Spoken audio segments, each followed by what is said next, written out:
Hello and welcome to the video version of episode 188 of the Happier at Work podcast. I'm so delighted you decided to tune in today. And today's episode is all about networking. Now, you might be thinking, you don't like the sound of networking, you don't like that word, networking. You might think it's something that you're afraid to do or something that maybe you tried before and didn't have a great experience of. The good news is that my guest today, Fay Wallis, she provides some really practical tips that you can take away straight away and implement in order to progress and to grow in your career, to be better connected and to develop your network in a strategic way, but in a way that also suits you. I really hope you enjoy today's episode and don't forget to subscribe to the channel. Fay, you're so welcome to the Happier at Work podcast. I'm delighted to have you as my guest today. Do you want to let listeners know a little bit about you, your background and how you got to where you are? Absolutely. Well, first of all, I'm delighted to be here. Thank you so much for having me, Aoife. I've been a long time fan of the show, so it's great to be here. And as far as who I am, I'm Fay Wallis. My business is Bright Sky Career Coaching. Before becoming a career and executive coach, I spent most of my career working in HR and recruitment. When I became a coach, I then worked with people across all professions, but since creating some specific resources for HR professionals, like I have a podcast as well, HR Coffee Time, and I have a resource called the HR Planner for helping people set and stick to their career goals throughout the year. I've found that I've attracted more and more HR people coming towards me to ask for support and coaching. So that is the type of profession I tend to support the most now. Brilliant. Love it. And I know that there's a lot of HR listeners on my podcast as well. So I'm sure they can benefit from your expertise and from your experience. And I know for me, I have downloaded the HR tool, even though it's probably not directly targeted at me, but I've downloaded it and I have had a quick look through it, but I haven't sat down properly. When I'm doing my 2024 planning, I'll be like, okay, this will be one resource that I can use to really have a think about. Just because I'm self-employed, let's say, just because I'm an entrepreneur doesn't mean I don't have a career. I need to think about these things as well. So Fay, I know we had talked before about maybe covering the topic of networking and how to use networking to successfully build your career. What do you see as the big challenges associated with it? Oh gosh, I guess there are several challenges associated with networking. First of all, I would say, yes, I wholeheartedly agree with what you just said, which is that networking can really help your career. And I've realised that more and more and more as my life has progressed, I suppose, and I've seen how many people have supported me on the way with my career, but also with all of my coaching clients, especially the ones who are in very senior roles. If you ask any of them how they got to where they were, at some point in their story, they'll say, I had help, and it was from someone within my network. The first challenge is people just hate the idea of doing anything that feels like it's going to be contrived and they're just out there to get something for themselves, and they feel like it can be this horrible, icky, insincere thing. I think also some people don't really believe that it works, and they think, well, everyone talks about networking, but I don't really need that. I have a job and hopefully they're happy in that role, and I'm so busy in this role, I haven't got time to be thinking about things like networking. So as a very first step, I think it's helpful to address those perhaps misconceptions about what networking really is, as well as a reassurance that it is going to help and there definitely is a point in doing it. Yeah.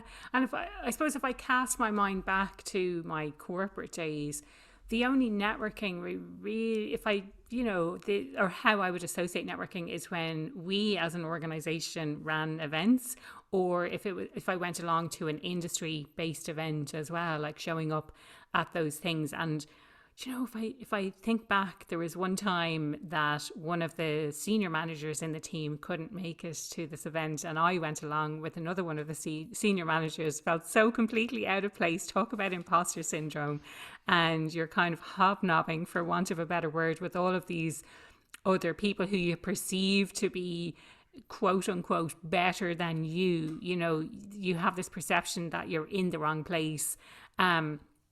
And I know that the person I went with was a man, so he was a senior leader within the business that I worked in, and I'm sure he just kind of went off and said, I know who I want to talk to, I know what it is that I want to get from this session, and I know what to say and I know what to do. Whereas I was kind of drifting from person to person, saw one person that I recognized, and I always remember people. That's the kind of difficulty. If I've met someone before and I know their face, I'll remember them, but sometimes people don't remember who I am, and I forget that. And so I started talking, and he was sort of like, oh, did we work together, like, 10 years ago or whatever. So yeah, sorry, I've just rambled on a completely slightly related topic.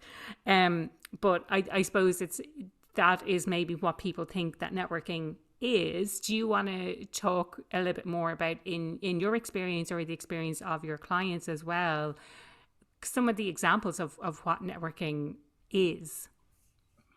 Absolutely. But first of all, I need to say how impressed I am that you remember everybody. I wish that I did. I definitely don't find it easy to always remember exactly who someone is. So yes, as a tip to you, as someone who is brilliant at remembering people, definitely a good idea to remind them of who you are who and I how am you've and met how, before. yeah, exactly. And I have made that mistake when I first came back to Ireland after having lived abroad for about 7.5 years. Someone who I had previously worked with in London was heading up one of the businesses that I wanted to work in Ireland. And I reached out to him on the assumption that he knew who I was. But in retrospect, I never got a reply, by the way. And so I just assumed he was rude, or, it never really occurred to me that he may not remember who I was, because we had worked together.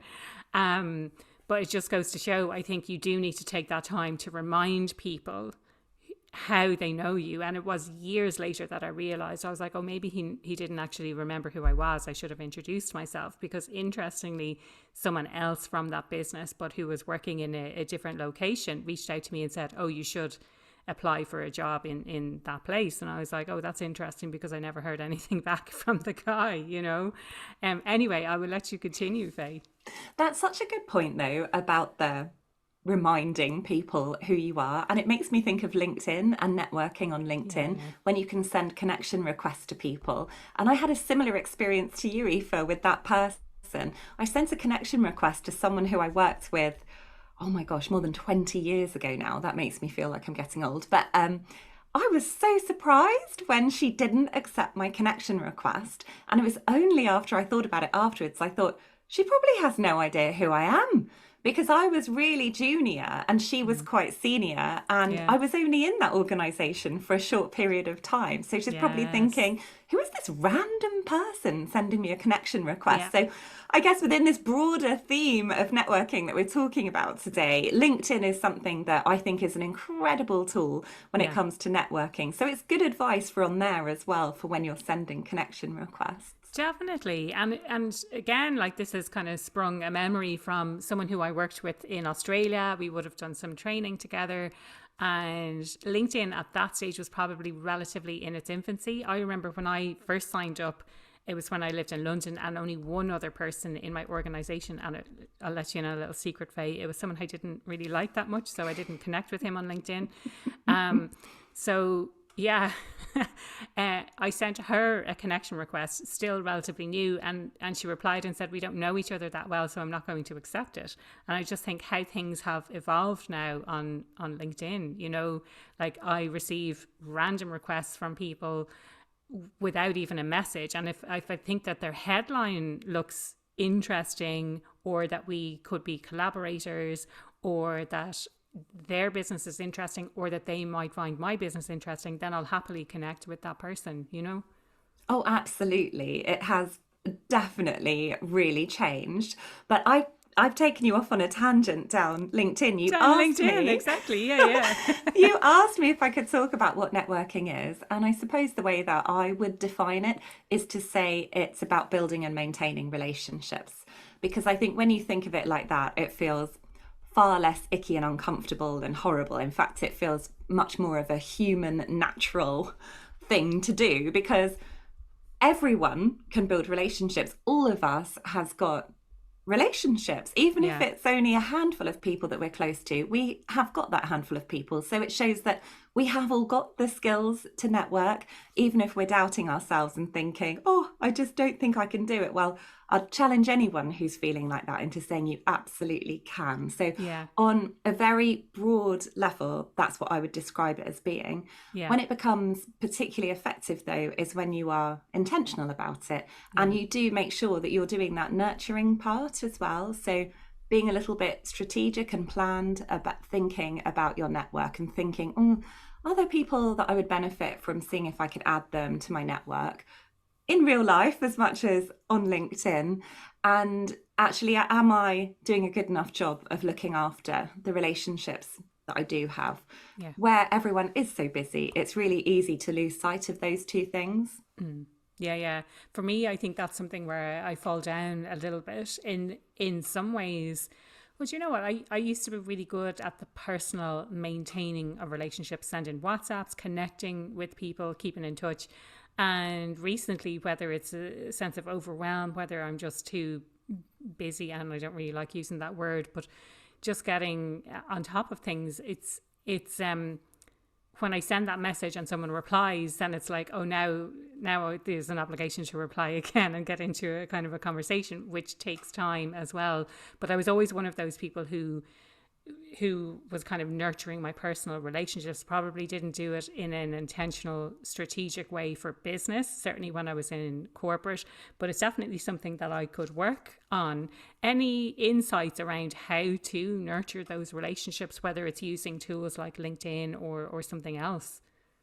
Yeah, and again, I'm sure that so many people listening will be able to relate to what you just said, Aoife. I definitely feel like I used to find it easier to maintain those personal relationships in a real quality, in-depth way, whether that is by sending messages or meeting up with someone for dinner or having a chat with them on the phone. And it feels weird that now there are so many ways we can be connected to each other, but I feel like a lot of that depth of connection isn't quite there so much anymore. I said to a friend the other day, gosh, I feel so terrible. I never call any of my friends on the phone anymore. It's all just voice notes or WhatsApps. And she said, oh my goodness, I didn't think anyone talks to their friends on the phone anymore, Faye. And I thought, wow, times have changed. I'm sure that's not true for everyone, but times have changed so much. Yeah. And so staying in touch with your network definitely doesn't have to mean making sure that you're spending really lovely quality time with people. Although for people who are in your inner network, your friends and family and people you do want to spend a lot of time with, not because they could help your career, but just generally anyway, then I would really encourage everyone to try and make that little bit of an effort. And some of the things you can do to make an effort with people who really do matter to you, you can take some of those learnings and apply them to the business world as well. So for example, a couple of friends that I have, whenever I've seen them at the end of the night, I'll say, right, let's get our next date in the calendar for when we're going to meet up, even if it's not going to be 4 months, 6 months, because then I know it will happen. So taking that kind of approach when you're thinking about networking on a broader level can also be useful. So if I've spoken to someone who I think, oh, that was a really good conversation, I can really see how professionally maybe we're going to be able to support each other going forward, or I'd love to stay in touch with them because they feel like they could be a bit of a mentor to me, or maybe I could support them. You can approach this from so many different angles. Then again, thinking at the end of that conversation, saying, it has been so nice to speak to you today. I would love to stay in touch. Shall we put a time in the diary for another call? And in fact, Aoife, I'm going to say that to you at the end of our time together today, because it's just so lovely chatting to you. Brilliant. I love that. For anyone listening today, we have an hour scheduled to record the podcast, but I think we spent the first 25 minutes just having a catch up, and we're certainly going to continue our chat after we finish recording the podcast. When myself and Faye get together, we can solve the world's problems. It's absolutely brilliant. Faye, I love that as a tip. Let's get the next date in the calendar. One thing that occurred to me as you were talking is this idea of how there are so many options to connect now, and that is driving more disconnection than ever. Basically, like, there's no other way to say that. And it's something that's been really occurring to me lately. I think as someone who used to probably way more regularly post on Facebook. I would be the person checking in and sharing all of my photos, and which is lovely because now all the stuff is popping up in my memories and things like that. But I think we've almost replaced that broadcasting as a two-way relationship, and really the crux of networking is more about that two-way relationship rather than the broadcasting out. But it sort of feels like, well, I posted that on Facebook, therefore all my friends know about that already, or I posted that on LinkedIn and therefore my network knows about this thing, when it's not necessarily the case that that's happening. But maybe we perceive that we've put ourselves out there in some way, that we're connecting, but actually there's a massive disconnect between that one-to-one type of relationship. And maybe we can talk about that, because what I'm finding actually is that maybe a lot of fears exist around the one-to-many, and you're entering into an event, for example, or you're joining an online event where there's many people. And the scary thing is that those people maybe know each other already, and you're the new person that's joining. What I'm finding is, and I want to do a lot more of this in 2024, is the one-to-ones, like actually catching up with someone one-to-one, human to human, and really get to know how can we support each other in our lives, and work is a huge part of your life, basically. So any thoughts on any of those things that I shared in relation to social media, the kind of broadcasting, the one-to-many versus the one-to-one? Yeah, absolutely. So as far as broadcasting, I'm going to bring it back to LinkedIn again. I'm a bit of a LinkedIn geek. I'm not on there I'm not on there 24 hours a day, but I just think it's such a fantastic tool. And I've seen so many of my clients really reap the benefits of being active on LinkedIn. Yeah. And we can't possibly have these really high quality, high intense touch points with everybody within our network. Often it's people that we're actually only loosely connected to that end up helping us in our career, and we'd never expect them to. It's just sort of the way that fate plays out. And there's research that proves that that's true as well. There's this concept of weak ties, which is people that you are connected to, but you may not even know them. They may know someone who knows you. And of course, the power with LinkedIn is that if you put a post or you share an update about your work, people you're connected to are the first people who will see that post. If they start engaging with it and liking it and saying, oh, well done, then people who they're connected to, but you're not connected to, so your second degree connections, will start being shown that content as well. And it's amazing how people can start to get to know some things about you professionally, not necessarily from a personal perspective, just from having a more active presence on LinkedIn. And I need to be careful not to just spend the whole of our time together today talking about LinkedIn. Yeah. But again, I've just seen it have such powerful results for some of my clients. I had one person who say to me, oh my gosh, I just can't seem to get this really senior level role that I want to get. It's so frustrating. There seem to be hardly any roles advertised. I'm just not getting through on final interview. I'm so disheartened. Just tell me what she said to me. Just tell me what to do, Faye, and I'll do it. And I said, well, I can tell you what to do, but I don't know if you're going to like it. Like, lots of people just don't do it. So are you sure? And she said, yes, I will do whatever you tell me. And I said, okay, fine. You need to start posting on LinkedIn. And I expected her to go, oh, no, I can't possibly, because it does feel uncomfortable if you're not used to doing it. Yeah. I remember feeling physically sick when I first put posts on LinkedIn, because you feel very vulnerable and exposing, even if you're just putting something very professional on there. Yeah. So I set her a challenge and said, just post on LinkedIn once a week. It can be about a work-related thing, or about what you think about work, or an event you're going to at work, or it hasn't got to be anything really personal or really exposing. Just send it to me so I can see the post and I'll support it. Anyway, she got her job because people in her network started seeing how active she was on there. And what that means is that when a recruiter or someone internally is saying, who does anyone know who could fill that role? If half the people in that room have been seeing your post pop up in their feed week after week, you're just the first person they think of. Yeah. It's incredible. It's like magic, being in mind counts for an awful lot. So she wasn't having really high depth quality interactions with all of these people, but they noticed her. And I'm just so relieved that I gave her that advice and it worked. and B, just like so thrilled for her that she has this role she absolutely loves.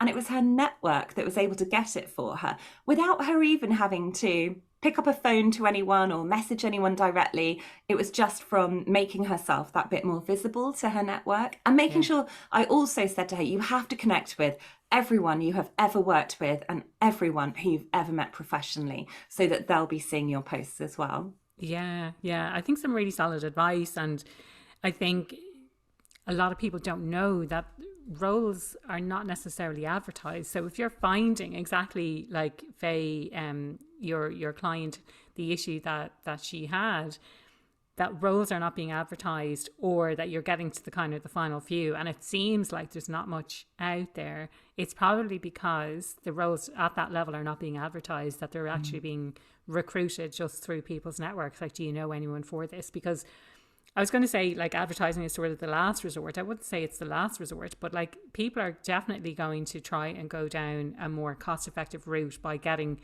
internal referrals and internal recommendations before they start looking externally as well.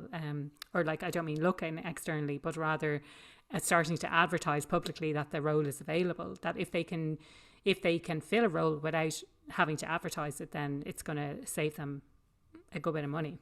Absolutely. It's human nature. If you even think, if you have to get anything done in your home, you don't necessarily want to just go online and have a look at who the local builder is or who the local electrician is. You want a personal recommendation. Yeah. And so it's the same thing when it comes to jobs. If you have two people apply and one of them you only know from their CV and from interview, but the other one you know because they're connected to someone in your network potentially, they've been recommended, or you've been seeing all of these brilliant posts on LinkedIn and you feel like you know them and you trust them, you're much more likely, if those two candidates both interview well, to go with the person that you've got some sort of connection with. It's just so much more reassuring. Yeah. No, it's a really good point. And I suppose case in point with the podcast, when people talk to me, they feel like they know me already. So if they've listened to the podcast, they sort of feel that personal connection already, which is really great, especially from a business perspective. If people feel like they know me, that's why they want to talk to me, and they know that they want to work with me already. So same goes for job applications. So for anyone listening today and you're not that active and nurturing, and I think LinkedIn is just a tool, but it's a tool that you can use in a really effective way to kind of get your message out there. And as Faye said, it doesn't necessarily have to be anything too personal. It can be work related. It can be about an event that you're going to. And certainly when I first started posting on LinkedIn, it was like, if I just think back now, it's really scary. It's like that very first all company or all department email that you send, and you're like, I hope there's no typos in this, and I hope I'm coming across okay, because you feel like you're going to be judged. But when people start commenting and interacting, and that was something else that occurred to me as we were talking as well, Faye, that LinkedIn, it doesn't have to be just a broadcast one way. People can comment on your posts and interact. And I know certainly that's how people get my attention and how I reach out and connect with people when they comment on my stuff. And other people have commented to me that they see my stuff coming up all the time because I'm commenting on other people's posts. Even if we're already connected, they can see how active I am on LinkedIn, and it feels like I am there 24 hours a day, or it looks like I'm there 24 hours a day, even though I'm not, because they're seeing what I'm commenting about in my feed. It's also a really great way for people to get you and get what you stand for and what you stand against by the comments that you add, on the assumption that you're not just saying, love this post, great post, that you're actually adding some value to it in some way. Any thoughts on that, or maybe let's move on from LinkedIn specifically? Yeah, sorry, I'm somehow turning our chat into a whole LinkedIn thing, aren't I? Well then, if you'd like me to move along from LinkedIn, on the same theme, I was just talking about how LinkedIn can be very powerful if you use it to post, and you mentioned the engagement, which I wholeheartedly agree with. Fantastic point. You can really get across your personality and your skills just by interacting with other people, especially if you don't feel brave enough to start posting on there. I think that it can be a great way of starting to get comfortable with the platform. But if you're thinking about your career from an internal perspective, and say you're in a mid-level role or you're in a senior level role, and the network that's really important to you is actually everyone else in the organisation that you work in. You need them to know who you are because you want to be able to influence them. And again, I guess I'm thinking of this from an HR or people practitioner's point of view, because often they will need to launch initiatives, whether it's getting everyone to take an engagement survey or fill in an appraisal form or give feedback or attend training. It could be a whole range of things that they need to get buy-in for. It is so much harder to get buy-in if no one knows who you are, if you're just some faceless name in an email. So really thinking about what internal systems can you use to raise your profile and have people in your network just understand who you are, that you are good at your job, that you do care about them, that you are approachable. So really making the most of things like, is there an internal newsletter that's going out? If so, see if you can start having a spot for your team or your department in there just to raise the profile and raise the visibility.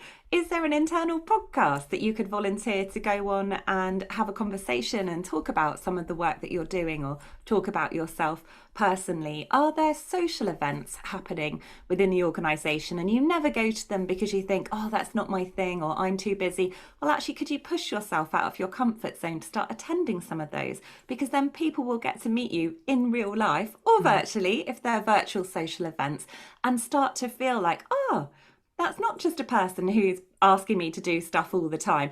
It's someone who I know and I like and I respect them, and I'm going to do what they ask next time they get in touch. And when they move on to a new organisation, again, thinking about, moving roles, if anyone says to them, oh my gosh, if we need a new person in the HR team or this team or that team, you're going to spring to mind because you're not a faceless just email address. Again, you're someone that they feel like they know and they think is really credible, and so they're much more likely to recommend you. So there's a big thing about this just being visible to your network as well. None of this stuff is the high touch stuff that we talked about at the beginning, as in going out for dinners or having one-on-one calls. That is all important, but you can have an awful lot of impact as well with this one-to-many approach, where you're making sure that lots of people know who you are and what you do. Yeah, I think that's such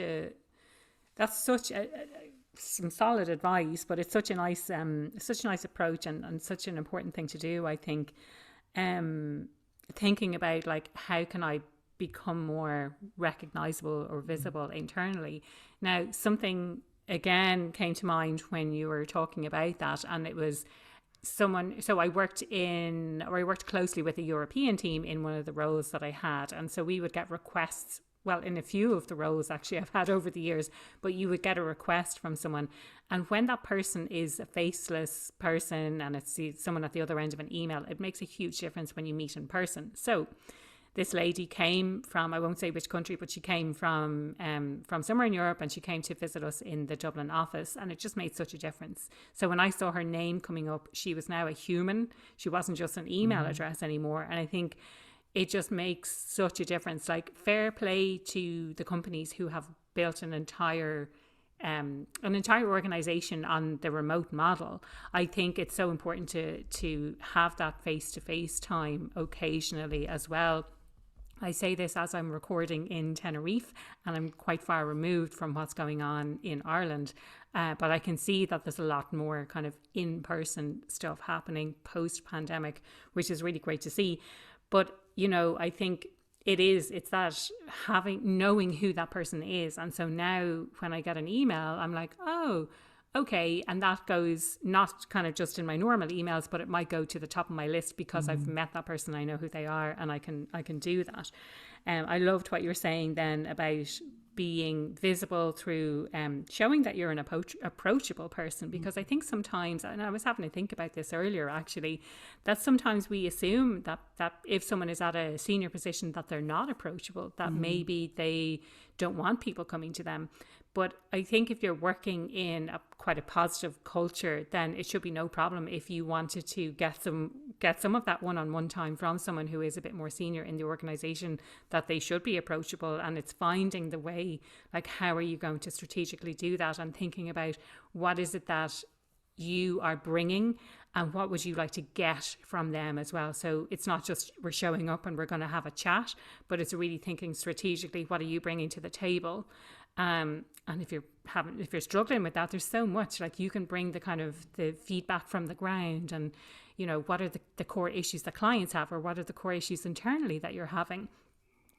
The other thing I wanted to raise from what you were talking about, Faye, is this idea of visibility, because that can be a huge blocker for people sometimes. And I know certainly it's one of the triggers of imposter syndrome. So any kind of thoughts, and maybe we can hash this out together, but any thoughts around people who are a bit afraid to be more visible? Because when you're more visible, you have more eyes on you, there's more judgment, there's fear associated with that. Any kind of thoughts on combating that?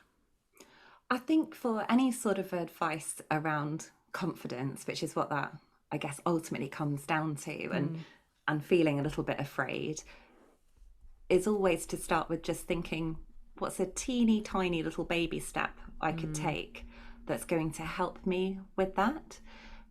I often talk about this when we think about public speaking. I mean, gosh, you can't be more visible than that, can you? Yeah. And I used to be terrified of speaking in public, properly terrified. I remember being called up on stage in an all hands by the MD at an organisation I was working for, and she didn't know that I had this absolute fear. I think she felt awful afterwards, and she said, "Faye, would you like to just tell everyone a few words about your plans for employee engagement?" And I actually thought my legs were going to go from underneath me, and I would be lying on the floor in front of, like, all my colleagues. I was shaking so much. It was just awful. And she apologised afterwards. And I had lots of people come up to me saying, you know, don't worry, it was okay. You did fine. Well done for managing to get some words out. And at that point, I thought, oh man, I'm going to have to do something about this. I can't carry on my career thinking I'm going to be just a puddle on the floor if this ever happens again. So I actually had some voice coaching to try and help me. I saw a voice coach to try and help me get over this fear. And she was so helpful and gave me lots of tiny little tips. And she made me realise it really is about small steps. So to try and build up my confidence, I thought of ways that I could find ways to speak up at work when it's not just on a one-to-one basis, because I was okay if it was one-to-one. So I asked the director of our department if I could maybe lead the next internal meeting that we were having, if I could chair the meeting. So I'd have to say, thank you everyone for coming, you know, this is what we're here for. And that felt like that might sound like a tiny little baby step, but at that time that did feel like a big deal. But it felt like I was doing it in a safe, comfortable way, because I knew my colleagues and they were all really nice. And other things that I found were helpful for when I started trying to challenge myself and maybe going into bigger meetings or starting to present to smaller groups, is how I started off, is I would ask someone for their support. So someone who was in the room, I might even take someone with me from outside the team, but if there was someone in the team who I knew well, I would say, just to let you know, this is the situation. I'm trying to get much better with my public speaking. If I completely freeze or panic or this or that, could you just take over from me, or could you help me, or could you encourage me?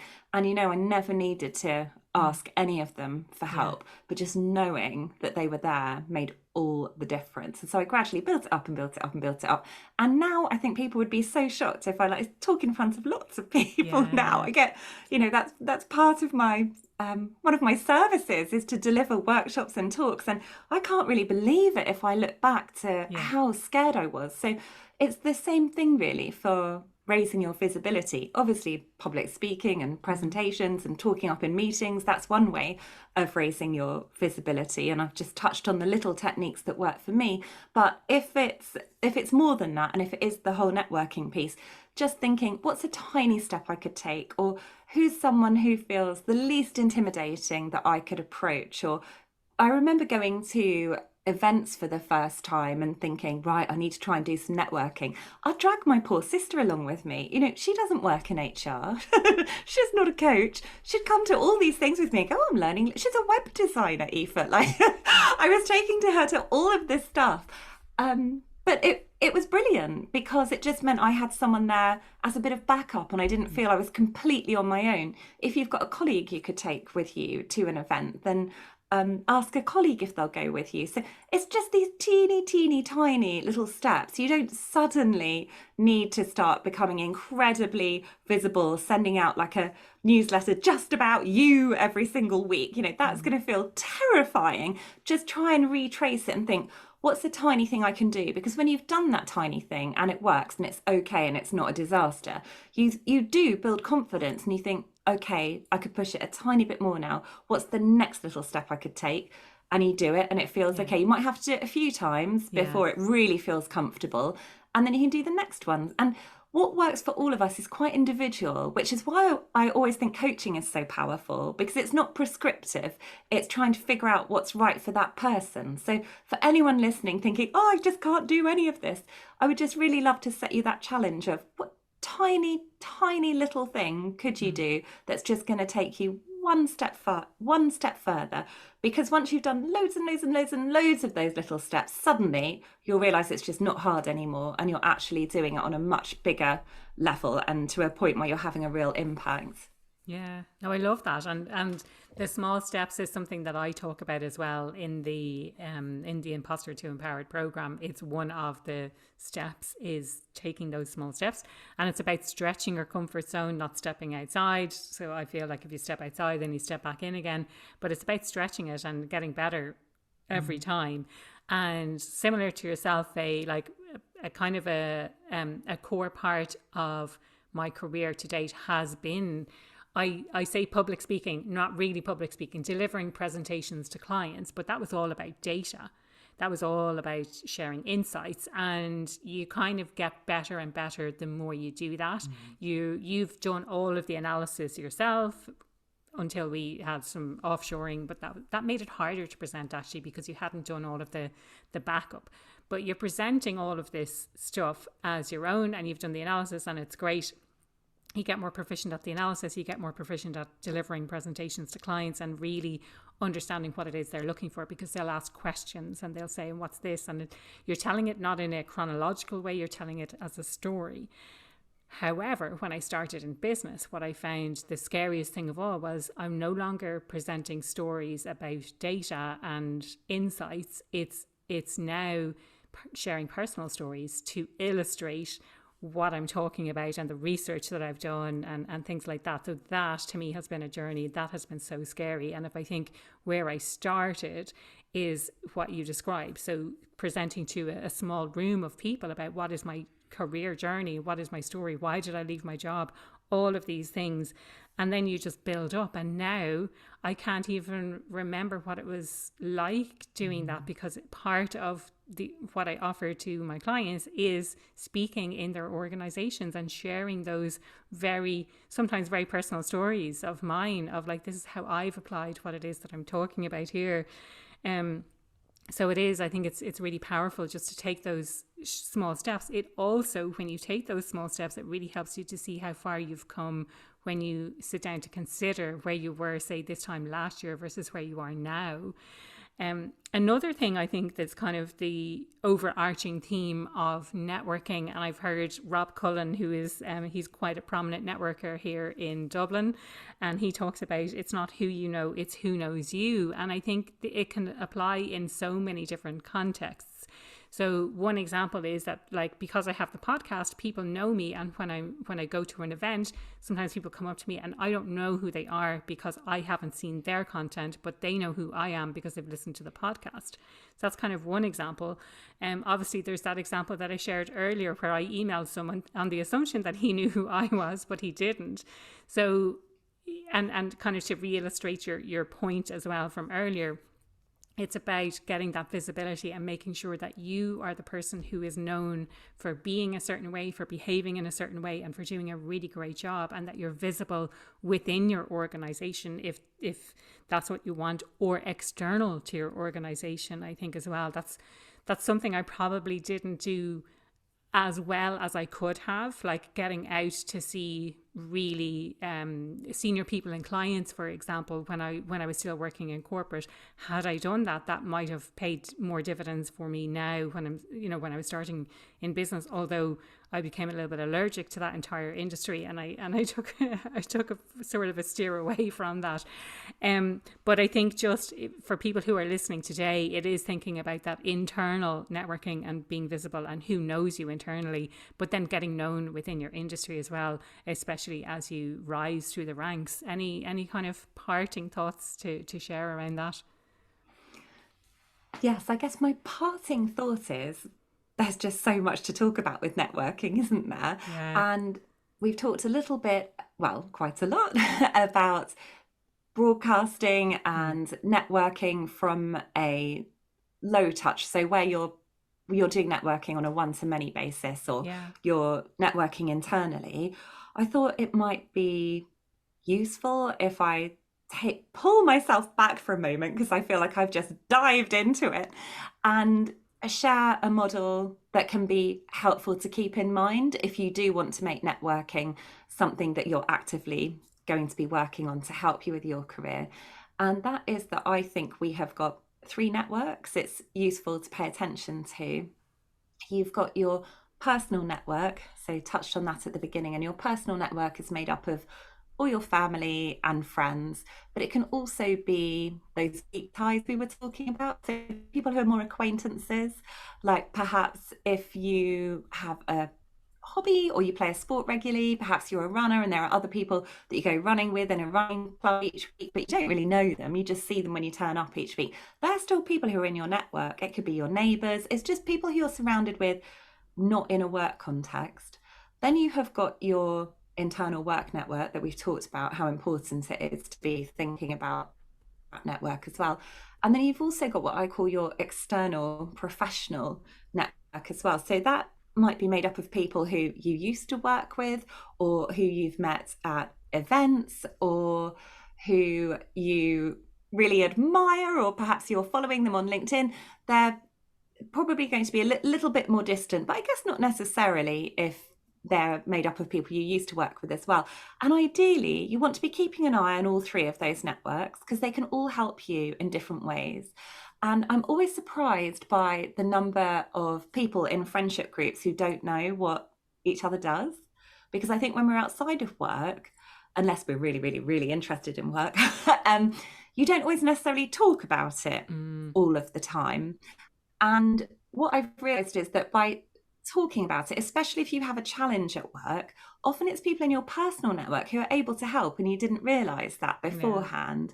And if I think like how much my neighbours have helped me with my career, it might sound really funny. I found out that when I moved to this road, one of my neighbours mentioned they're really good with Excel. And at that exact moment in time, I was just starting a role. I had responsibility for recruitment, and there was no applicant tracking software in place in that organisation. And I remember saying, oh, don't worry, I can create a spreadsheet and we'll start tracking everyone in it. And I honestly thought I could do it. And then when I sat down to do it, I thought, oh my gosh, this is actually beyond my limited Excel skills. And I hardly knew my neighbour at all at this point, but I knocked on his door with a bottle of wine and said, hello, you happen to mention in one of the very few moments we've ever interacted that you're brilliant at Excel. I sort of have a bit of a problem, and I didn't know if you'd be able to help me.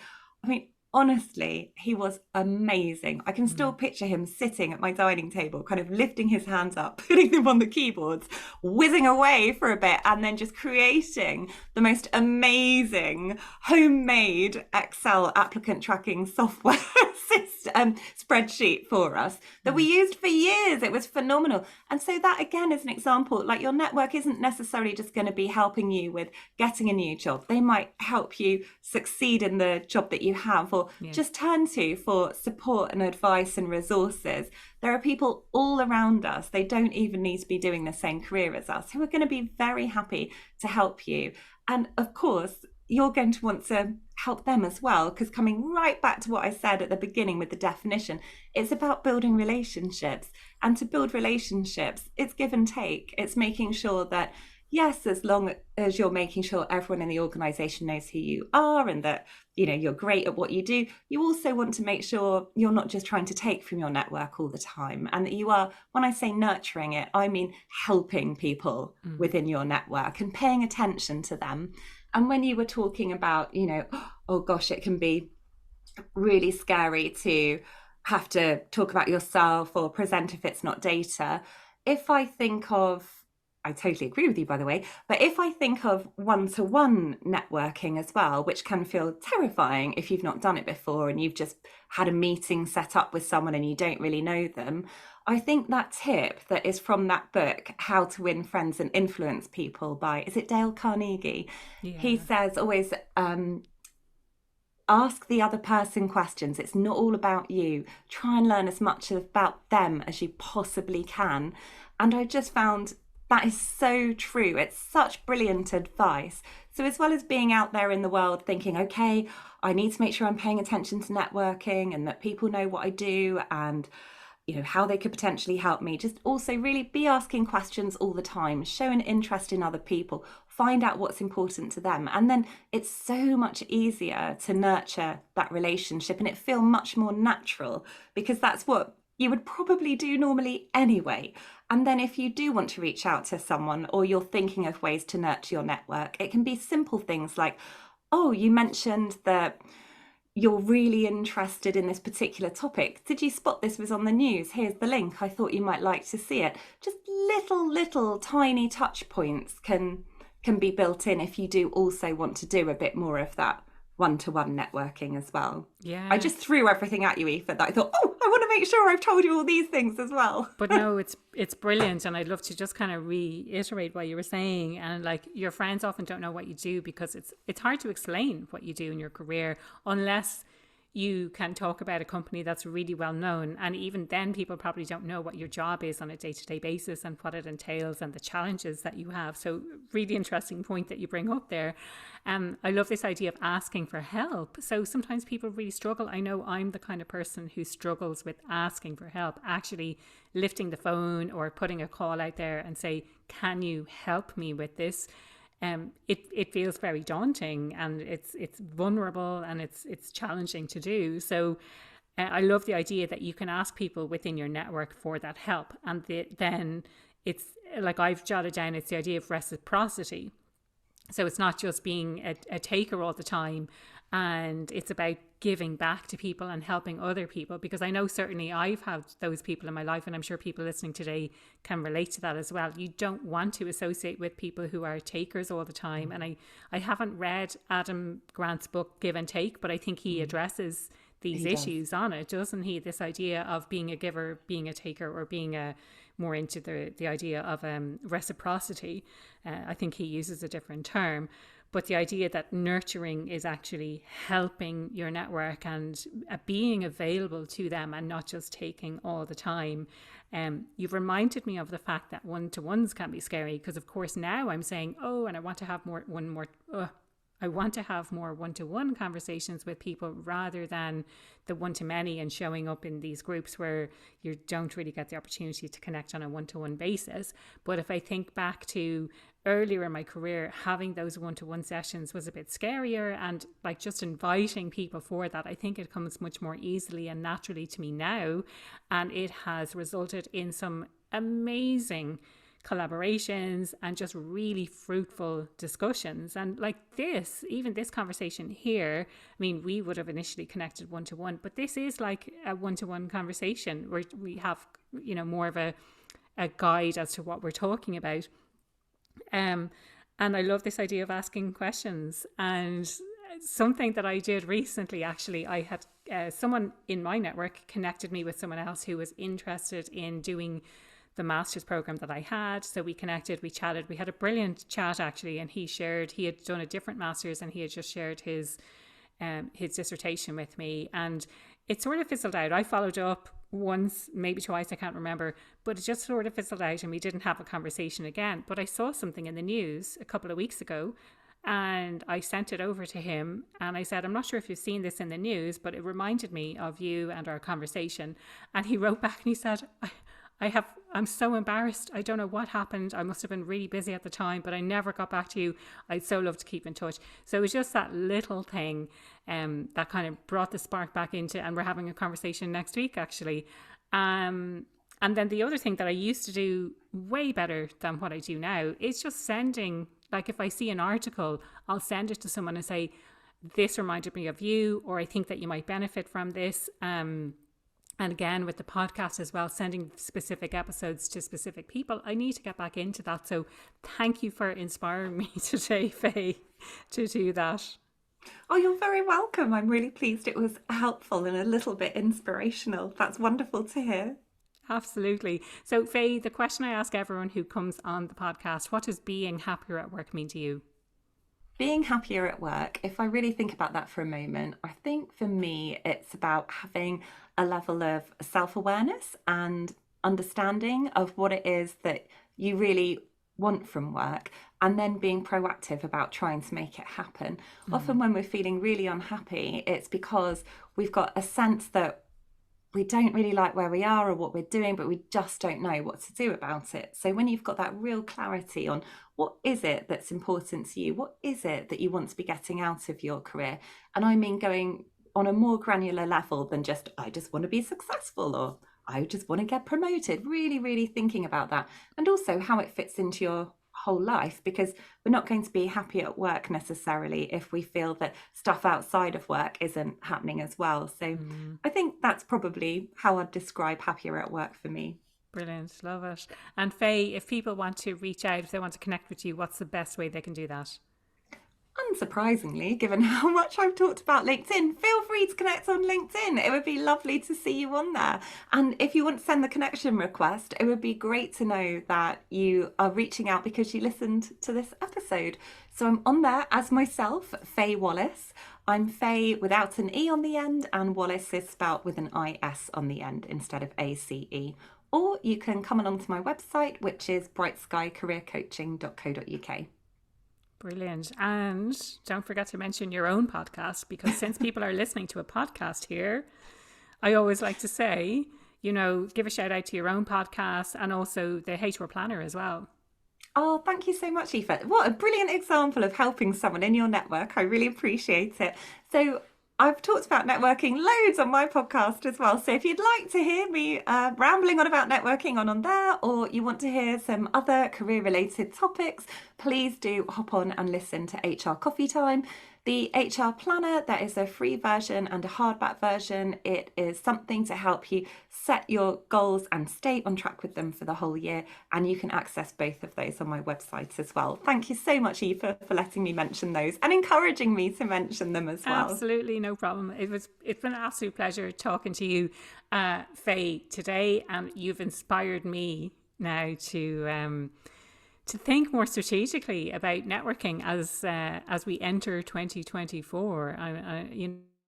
My cogs are moving in my head, and I'm thinking, how can I use this a bit more effectively, a bit more strategically? As I mentioned, I want to do definitely more one-to-ones, but it's that nurturing piece, and it's reaching out and saying, I saw this, and have you seen this link? And I'm actually, as a slight aside, creating a resource for people that has all of those links there already. But I know the huge difference that will be is if I can reach out to someone and say, here's an interesting article about remote working, or here's an interesting article about productivity, all of the kind of stuff that I'm interested in, that I know that my clients can benefit from as well. So I really appreciate your time, and thank you for inspiring me. Oh, I'm so pleased to hear that it was helpful. Thank you for having me. I've really enjoyed chatting.